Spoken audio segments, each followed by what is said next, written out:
Hi guys, nagising ako kasi merong nag-doorbell. Ito syempre, natutulog ako. So may nag-doorbell, bigla ako nagising. Bumangon ako. Ito na yung pinakahihintay kong dumating. Kumpas ng musika, hawak mo ang sandali. Isang tingin mo lang ako'y bumibigay din. Wala nang salitang kailangan pa. Sayaw mo pa lang, sagot na sa lahat. May order ako online, bagong apps, parang Taobao din, kung gaano kamura yung Taobao, mas mura dito sa online shop na to. Ang pangalan ng online shop nito ay 1688. Direct China factory talaga siya. Kung mura sa Taobao, mas mura yung sa 1688. Direct factory talaga siya. So ito yung binili ko, pagkan natin. Akala ko hindi na makakarating.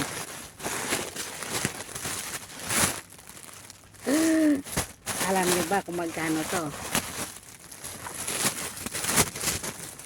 Hindi mo aasahan kung magkano to. Tignan mo. Alam mo ba kung magkano to? Walaan mo kung magkano to. Ang ganda, besh. Pang araw-araw. Oh, alam mo ba magkano to? Sa 1688. Ang halaga nito ay 8.50 Hong Kong dollar. $8 lang to. Oh. Sa 1688 to $8. Akalain mo. Ano maganda siya. Pang araw-araw Kasi yung pang araw-araw na sapatos ko ay wala nang spike, wala nang ganito. Kaya nadudulas ako. $8 to. Akalain mo $8. Ang ganda. As in 1688. Mas mura sa Taobao. Mura sa Taobao, mas mura dito sa 1688. Direct kasi siya, factory sa China. Maganda siya. In fairness.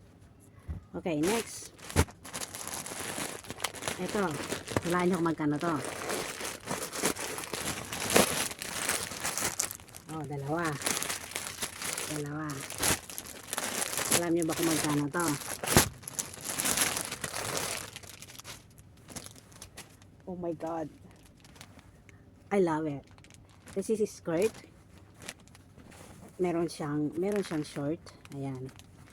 Skirt. Tapos yung isa, grabe.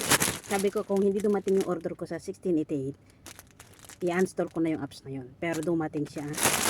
At ito mas mura kaysa sa Taobao. Ito naman ay brown.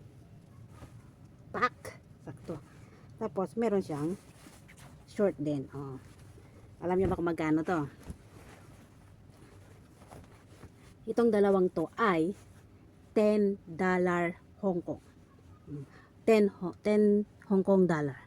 'Di ba? So parang taglilima sila. 'Di ba? Ang mura.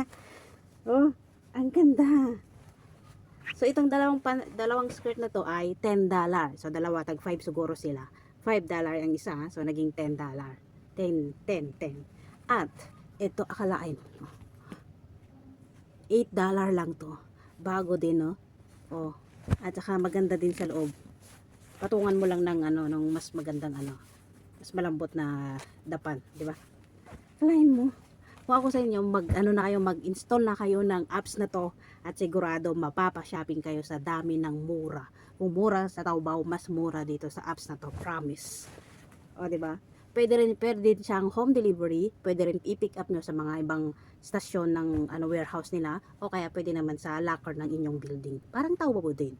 Ang pamabayad nyo din ay Alipay. Pero, the best, mas mura to, 1688 kaysa sa Taobao. Ang galing!